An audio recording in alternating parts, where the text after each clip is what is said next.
In a faded childhood photo, the future global star Taylor Swift stands with a guitar, born in Reading, USA, chasing melodies.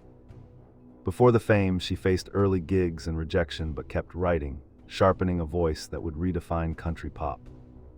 She grew up crafting songs in small venues and home studios, playing every open mic until doors opened with a record deal.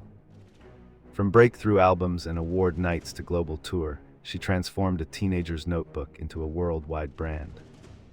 Now in full color, she stands as a modern icon, inspiring millions, and a closing caption urges belief in action.